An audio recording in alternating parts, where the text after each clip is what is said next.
Welcome to this episode of The World According to Irina Tsukerman, our very special series on global politics on the KJ Masterclass Live.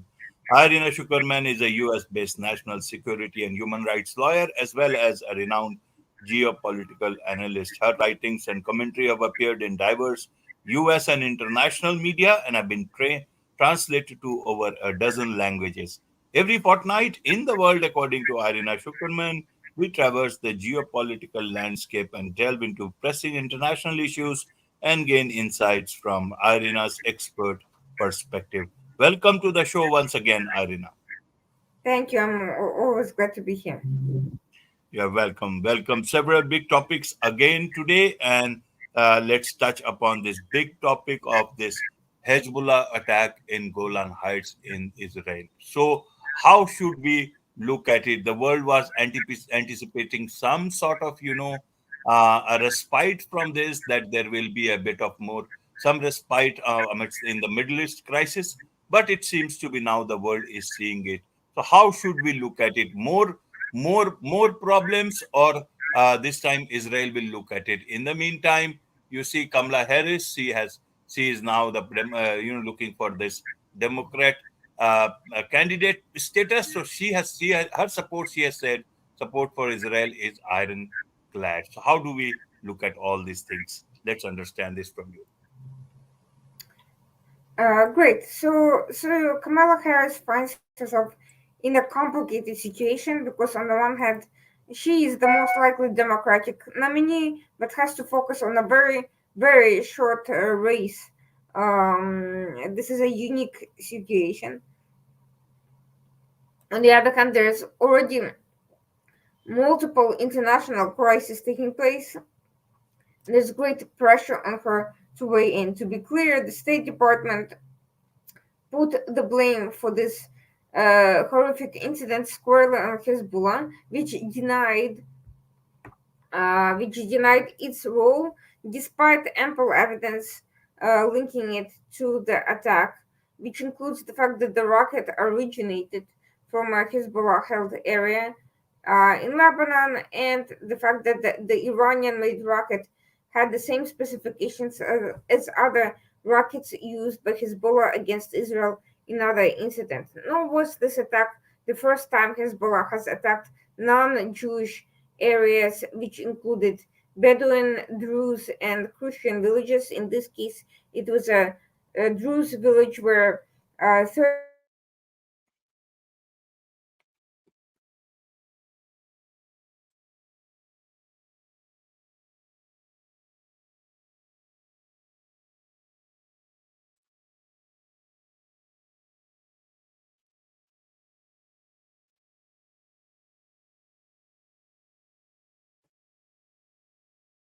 non-Arabian culture, and there's always a lot of myths and misconceptions about who exactly and what they are.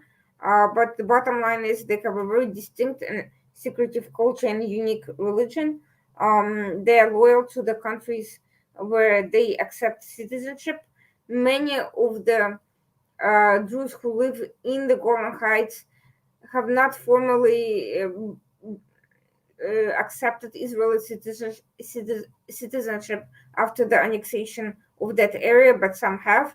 And there's also Jewish villages in Israel, in Israeli territories before the annexation of Golan Heights, and they are all many of these families are related despite residing in different communities, and they're known as a particularly fierce fighters, and they also live in Syria itself and in Lebanon. And this may be part of the reason why Hezbollah chose to distance itself from attack. While some people claim that also the attack was not aimed at the civilians, that this was a malfunction, and that they were ultimately trying to attack military targets or civilian targets inside Israel in mixed or Jewish areas. That is impossible to determine at the moment. What we do know is Hezbollah seems to be trying to avoid a situation where Israel retaliates strongly, and then Hezbollah has to escalate because they understand that this sort of situation where with masses of civilians killed calls for very strong attack. And the Jewish communities all over have been calling for both an investigation of this incident and a strong response. And the Israeli Jews have been pushing the government to retaliate strongly. Uh, and Israel also finds itself in a dilemma. They want to balance a strong deterrence response that will put an end to future attacks with a concern about an escalation that could bring even more retaliatory attacks straight into civilian areas inside the country. So this is the dilemma that Kamala Harris finds herself in, and it's not clear what her response will be. In general, she will probably tend to follow the State Department line until the election is over. She will try to assure herself as a strong leader who is obviously opposed to terrorist organizations killing civilians, but at the same time, she is also trying to uh, appeal to the more left-leaning voices who are calling for de-escalation in the region. And the understanding of such voices is that Israel should not be retaliating beyond symbolic measures because that only invites in more fighting and more and the spread of conflict around the region. But let's say that the bottom line is Hezbollah was attacking Israel long before this particular incident. They started an independent line of attack in support of Hamas. Um, and essentially, their condition is for Israel to withdraw from Gaza, whereas Israel has refused to consider a ceasefire that does not also include the return of the hostages. Right, right, Irina. So, what are the options here for Israel? Do you think they will go for restraint? Whereas Netanyahu, if you see, he has cut short his U.S. visit. He has used strong words, and so is this an opportunity? Will he look at it as an opportunity to strengthen his position and bring more people towards his hardline approach? Well, Netanyahu, despite hard rhetoric, has been often criticized by excessive indecision at times of controversy for taking too long on the Rafah operation that finally cut off Hamas from tunnels and access to weapons, for instance, for failing to respond to take advantage of an opening about 10 years ago to strike a military blow to Iran and put an end to its nuclear program, and so on, for catering too much to the U.S. pressure at the expense of its own security interest. All of these criticisms indicate that there is a concern that Israel under Netanyahu will actually err on the side of caution, that they will. They've already done several strikes, but they're planning several more strikes on some military facilities inside Hezbollah, but that none of it is going to be of such significance that it will destroy Hezbollah capacities to deal future blows, that it will merely wound Hezbollah not even strongly enough and will actually anger them and cause them to engage in further retaliations, which could be even worse than this particular incident. That criticism is not without its reasons. Let's hope that Netanyahu has learned from past mistakes, and there's also a great deal of social pressure to put an end to the continuation of attacks and escalation by the other side. And by the other side, I don't mean just Hezbollah, but the entire axis of resistance, including Houthis, who are reportedly already planning a big attack inside Israel in response to the deterrence measure by Israel attacking its energy infrastructure after the last deadly attack on civilian areas in Israel. So it seems to me that so far all these half measures of deterrence have not worked, and I don't think that the way to avoid further escalation is to continue engaging in half measures. So far, however, every indication from Israel is that they want to, send a strong military signal, but they do not want a full engagement and full on war. Analysts speculate that Israel may not be prepared to a war on two fronts at the time, that they don't want to be dragged into um, being encircled by asymmetrical warfare escalation, that it may not have the defenses or the manpower to uh, respond to, and that they also may not be able to strike blows sufficiently strong to finish off the operations by these groups once or for all. That their operations have become significantly more sophisticated and difficult to basically attack in one blow, even one very strong blow. So remains to be seen what Israel will reveal about its own capacity in the next few days. Some are saying that a much more aggressive and much broader regional response to proxy warfare is at hand, but so far Israel seems to be acting cautiously, and whether that caution is just a sign of very careful planning or whether this is just a sign that the operations will be very limited remains to be seen. Remains to be seen. Now let's move on to the U.S. presidential elections. We touched upon, Kamala Harris's statement on this particular issue. In terms of elections, how do you see that panning out? In our last episode, Mr. Biden was by that time he was very much in the race. In this episode, a lot has happened in between, and Mr. Biden is out of the race, and now it's a new presidential candidate now. So how do we show will Kamala Harris prove to be a difficult opposition for Donald Trump, or is it it will it be different? Well, I think the election is still going to be very close regardless. I think so far both parties have been making strategic mistakes that essentially play to each other's problems. Kamala Harris has been running this campaign as a very domestically focused campaign, making almost no real commentary on foreign policy and pushing a very hard left leaning line, which is unlikely to attract any supporters from the Republicans or the moderate independent voters. She is acting as if she's still a senator from California rather than running a national unity race in a very heated political environment. So that's certainly not going to do her any favors if she continues on that track. On the other hand, Trump is failing to take advantage from the bump he received after the failed assassination attempt, partly because some of it has been overshadowed by Biden's very timely withdrawal, and part of it was overshadowed by the uh, candidacy of J.D. Vance, who is proven to be controversial even among Republicans and not just among the general population. He's actually dragging Trump down in the polls, and part of it is Trump's own handling of this incident, which is where he's focusing on letters of support from various leaders, such as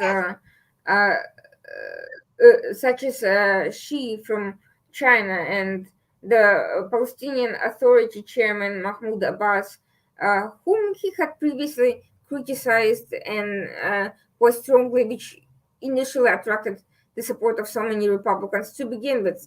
His apparently hawkish stand on China and on Palestinians and inciters of terrorism in the region. Now we're seeing that he is trying to either he's trying to take a personal advantage of this support and appeal to the libertarians, the isolationists, and the Democrats, or he is simply so focused on self-aggrandizing that he's disregarding how how the praise for such people will impact his own campaign. Regardless, he's not gaining anything. And moreover, another mistake his campaign is making is still acting, is having focused almost exclusively on Biden's mental capacity successfully. So they have failed to prepare themselves for the possibility of Kamala Harris, much less for the possibility that the Democratic Party would unite behind her the way they did. And so they are not really putting forth a very strong, substantive, merit based campaign about her record and the Biden administration's record. They're focusing more on personality issues and polling data. And I think they're also, that is not helpful to attract any real support to new support to them at this time. So, unless either side figures out how to improve their campaigns, it's going to be really a matter of last minute luck on campaigning in districts to determine the winner of this election. Very, it's likely to be controversial and unpopular unless one side finds a better strategy on how to prevail in the court of public opinion. Right, right, Irina. It almost looks like the U.S. elections, and with so many things happening, with the assassination attempt and all these things, almost looks like a race going on, some sort of Olympics going on in terms of making news. But let's leave that part and come to the real Olympics in Paris. What is happening there? Means there also you see. It started with a bang with Russian spies, arson incidents, blackouts, drag queens, drone scandals. Means, what should we understand? Is this Olympics or is this something else? And why is so much of politics into something called, Summer Olympics 2024? Well, the irony of all of this is that the origin of Olympic Games back in the turn of the 20th century was to bring together athletes and to prevent conflict, because it was thought that if, that athletes competing peacefully from all over the world would, put a pause on politics and help channel, competition into sports.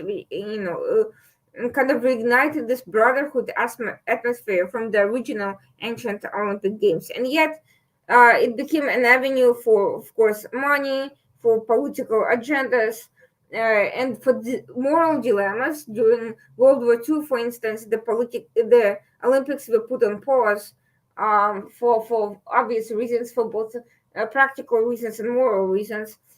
There was the controversy over the boycott of the Olympic Games during the Cold War with the Soviet Union. Um, and there was always a controversy at what point a country is such a big human rights violator that they should not be admitted into the common ground. Generally, the view is that unless there's a violation of technicalities such as doping, which has happened too a number of times, the country should be, or any other kind of non-sportsmanlike behavior. Even countries that are considered hostile and have bad political agendas should be admitted precisely to resolve these differences in a fair way based on merit alone and not on politics. But we are seeing that with the ongoing war in Ukraine, there's been a question of whether to admit Russia and Belarus, which have wholeheartedly been found guilty of war crimes, or find another solution to exclude the countries but not the individual athletes who have left those countries and otherwise have no allegiance to their governments and their policies, which was the ultimately the compromise solution. Unlike World War II, while the tensions with Russia and its network are escalating, it is not yet a total war the way it was during World War II. So the Olympics have not been cancelled altogether. But we are also definitely seeing a sort of growing level of aggression that's proving a ground for all sorts of scandals. Right before the elections, in the weeks coming, before the Olympics, in the weeks that were coming up, several Russian spies were caught planning cyber and arson attacks on critical infrastructure in France and trying to disrupt the games. One of them was a chef, a former lawyer turned chef who was working under a cover with the Russian intelligence agencies and also linked to other intelligence operations, including the use of extremely damaging and even deadly weapon considered to be now by the media responsible for the so-called Havana syndrome against U.S., British, and Canadian diplomats who were involved in Ukraine-related operations. So all of that has actually led to cyber incidents and arson that have escalated, and arson attacks on the opening day of the Olympics, which caused 800,000 people around France to be stranded. That issue was quickly overcome, but followed by blackouts. And now the latest is that there's been a network of telecommunications operators are in 6 areas of France compromised, most likely by the same actors. Meanwhile, the organizers of the Olympics in France have also been shooting themselves in the foot. In addition to the months of controversy and campaigns designed to portray France as a dangerous country for tourists, which has had an impact. The number of travelers has actually plummeted, unlike other countries where Olympics are usually a huge boost to tourism. Now the Olympics created a very controversial opening night that mimicked and parodized, or even mocked, one might say, the Last Supper, a Christian religious uh, episode known for the very famous painting epitomizing that night, with a gathering of obese characters and drag queens, uh, which was supposed to be, I guess, a form of satire or homage, but which offended many people, even relatively non-religious newspapers such as the New York Times.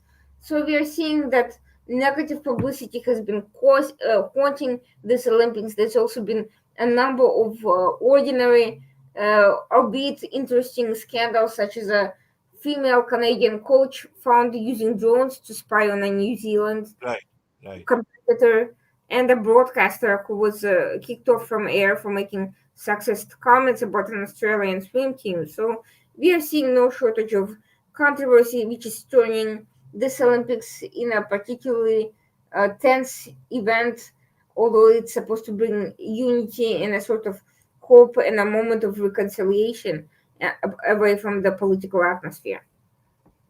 Absolutely, absolutely. I earlier on thought that the drones are part of military warfare and to do other things, but this Olympics we have come to know that a team can use drones to keep an eye on opposite team, and that has led to a lot of controversy again. So let's see what happens in that.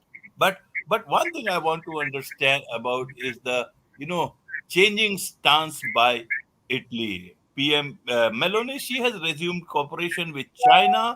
Earlier on, it looked different, and has opened in an embassy in Syria. Means what is Italy trying to do here? Is it trying to balance itself along with China? And what is the politics here? What is it that Italy wants to achieve?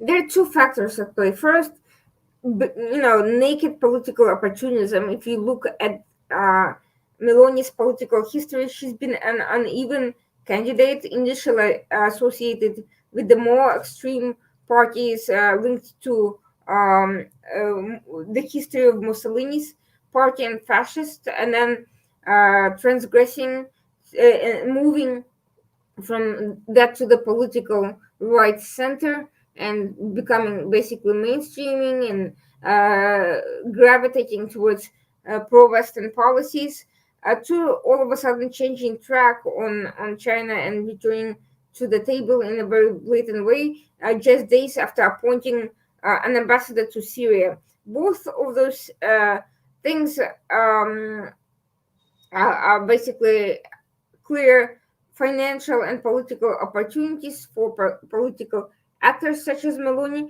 And the second factor that only enhances the first is the unclear outcome in the US elections. There's a limbo during this very heated and controversial race that has created a lot of uncertainty about US foreign policy and even domestic direction in the near future. And I think many actors around the world are trying to capitalize on this vacuum where the US leadership is distracted with the elections, where it's not clear who will actually end up in the White House and the Congress, and how the policy will go, whether it will be vigorous or whether it's going to be conflicted by the shifts in power in various branches of the government. So I think there's a lot of different opportunists who do not have a particular direction that they are subscribing to, that are looking at it as a quick way to, you know, do what's in their interest in the meantime, and then see what happens depending on the new leadership in the US. Meloni, by the way, is not completely inconsistent with her own with her own past, at the very recent past. Mm, for which she has been she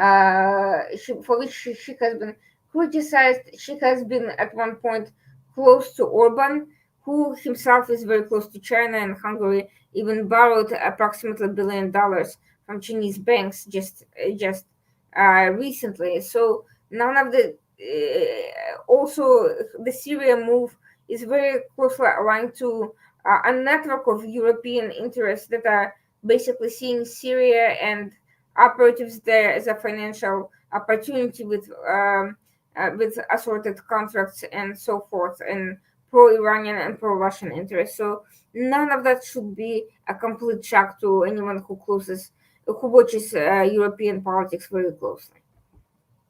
Right, right, Irina. But in the world, which is, especially the US led world, if you look at it, it is trying to look at China from a different lens.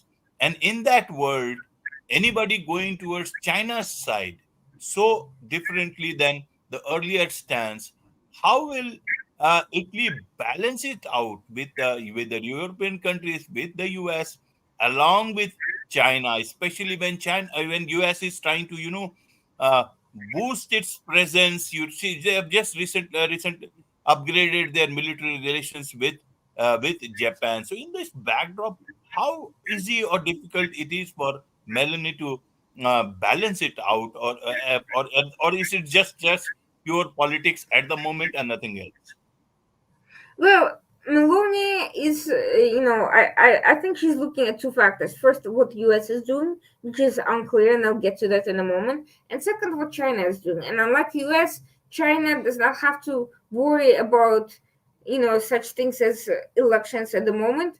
And it's a full year campaigning inside Europe and courting political leadership. So it's not just that there's a vacuum of power over the years, but that China is very proactive in its courting of European members. Italy has been suffering from economic issues internally, and if US is has a vague and inconsistent position on EU, and is sort of semi-isolationist and semi-distracted, and doesn't have a clear policy on any particular crisis, it is obvious that a country with a very clear position, no matter how destructive, is going to be the one making the most waves and having the most influence. And I think this is what we are watching. As far as US is concerned, regardless of who ends up in the White House, some of this uncertainty I expect to continue. Trump, who has been tough in rhetoric on China, previously mostly used tariffs, not so much sanctions against China. He went along with human rights sanctions from Congress, but was not a big initiator of any very serious pressure on China. And his rhetoric towards China has changed over the course of the last years since he was in office. He became increasingly more interested in some sort of a balance of a deal, and has returned to the language of diplomacy he uses when he's courting leadership. He's been seen praising Mao at his various speeches, and uh, um, certainly giving nods to Xi. So I am not entirely sure that his policy in 2025 is going to be all that similar to his previous position. As far as Kamala Harris is concerned, it's also not clear where she's going to go. She may try to distinguish herself from Biden in some way, but California where she's from, is hugely dependent on China. It's one of the top economies benefiting from China, both in the U.S. and in the world in general.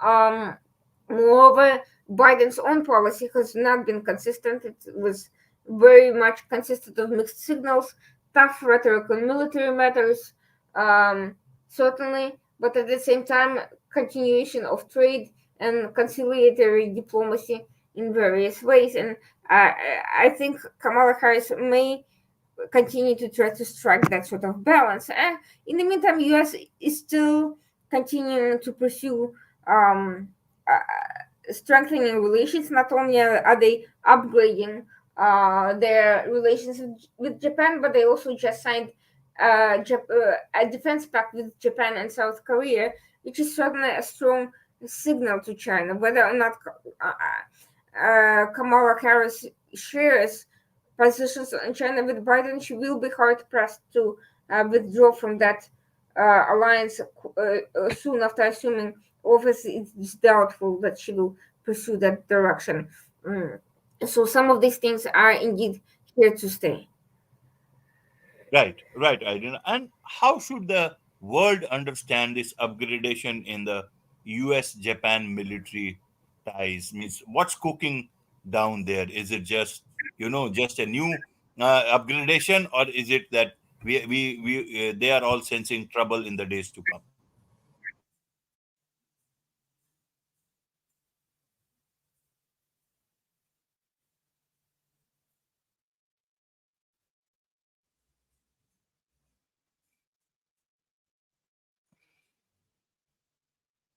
Yes, Irina.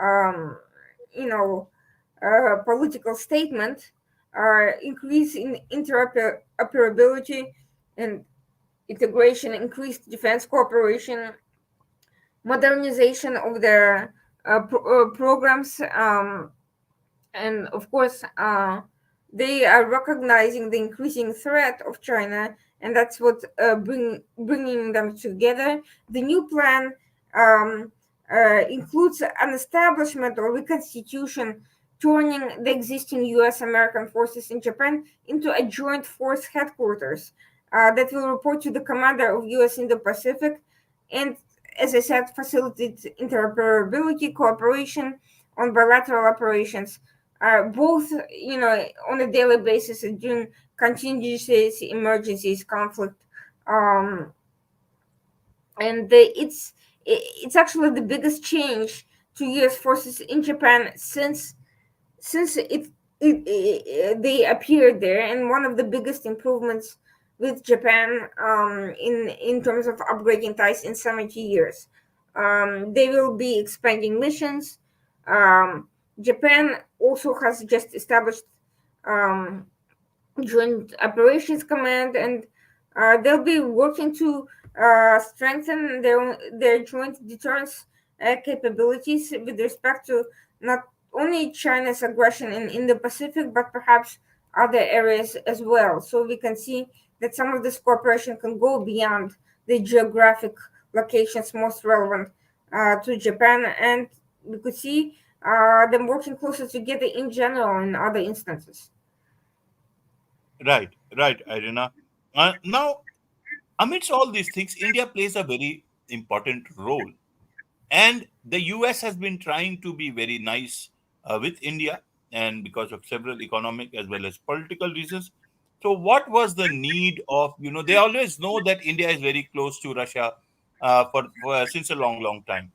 So, what was the need for it to, tell Indian banks not to have much to do with Russian military, you know, uh, military sort of work? What does it want to achieve through this sort of a messaging at this point in time when India can play a very good partner to the US in countering China? Well, I think the message was, I think US is trying to use a carrot and stick approach in its foreign relations. There are, I think, part of the obstacle for the US right now is that Russia, perhaps overstating its own successes, has made claims that its economy is recovering quickly from the sanctions. And part of the reason is that Russia has been effectively utilizing BRICS alliance, not so much in terms of undermining US currency, that's been a disaster, but in terms of circumventing sanctions, forming, strengthening relations with on economic level with some of the other members, and essentially creating mechanisms to avoid scrutiny and pressure from US and European Union. I think uh, precisely because of this historic and significant economic relationship with India, US believes that India's role contributing to Russia's being able to circumvent these sanctions and financial pressures is significant, precisely because India itself is such a big economic actor. Perhaps had it been a smaller and less rapidly developing country, it would have been much less of a concern. So far, all we're seeing is warnings. We're not seeing any, you know, big crackdowns. I think US is trying to have a very measured approach in that regard. It's not altogether surprising, honestly, and I think there's still room for cooperation on other areas. And US has been trying to attract big tech investments in India, pushing technology and weapons packages. So it is trying to also attract and offer incentives to move in the pro-Western directions. To be honest, I think regardless of the current Russian position, that is more likely to happen on its own without US warnings, for the reason that India is increasingly concerned about Russia China cooperation, and China is by far the biggest reason for India's rapprochement with the United States in the first place. And China is not going anywhere anytime soon, whereas Russia China relations have blossomed on various strategic levels, and I think that is a growing concern to India as well. I think we will see a shift not only in terms of the weapons being purchased from Russia, which is simply not good enough for India's current needs, but also in terms of financial instruments, because there will be a concern that Russia's transactions will be benefiting China and China will be using them against India. There's just a concern that this sort of modeled relationship is ultimately going to be less mm, lucrative and beneficial for India down the road than it is in the short term. It may be it may be lucrative because of initial deals that Russia offered, but the closer Russia gets to China, the less advantageous it's going to be. Right, right, Irina. Now let's move on to the last topic of the day, the Venezuela elections. Means the third time victory for the incumbent president. What does it mean? Means a lot of allegations are floating that when the opposition is not happy with this, that it has been it's not very fair sort of an understanding that is coming out of that part of the world. What does it mean now for the US, for the world, for Latin America itself? Well, the ultimate outcome is that the Venezuelan regime, which is spreading its own intelligence networks over Latin America and which is benefiting Russia, China, and Iran, is here to stay. It's not going anywhere. There's no possibility of a reform. Maduro has taken has taken a U.S. Uh, gesture in lifting some of the sanctions in exchange for promising a transparent election process, and use the financial advantage to strengthen its own hold, and ultimately essentially deceived the public and appears to have done exactly the opposite of running free and fair elections, and that did what it was easily and predictably expected to do. So I think that will actually shows the limitations of current U.S. diplomatic approach to Venezuela. I think, if anything, it should teach the remaining administration and whoever comes next that negotiating with Maduro is simply not going to work without a very big, stick of force behind it at the very least. and that the entire Latin American strategy needs by the U.S. needs to be reshaped if they don't want to be seen as essentially um, kowtowing to manipulations of tin pot dictators. So that's one thing. But the other thing is the curious responses by political leadership in the U.S. to this development. The State Department, albeit it hasn't taken any actions, did criticize the election. Um, by the way, the Argentine President Milei was far more blunt in his statements. He basically called Maduro a dictator, told him to get out.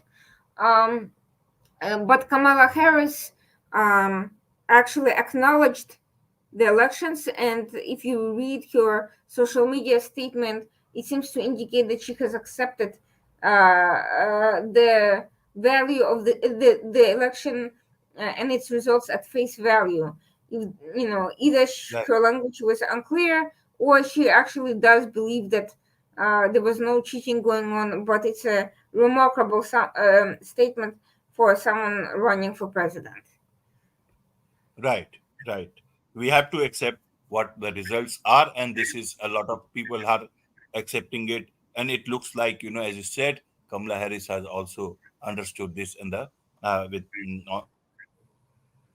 Well, I think if she does not indicate that her willingness to put pressure on Maduro in the future, she will have a hard time forming positive relations with critics of Maduro in Latin America, and that is, I think, is going to be a major focus of U.S. foreign policy in the foregoing future, even if neither candidate at the moment is really acknowledging it as such.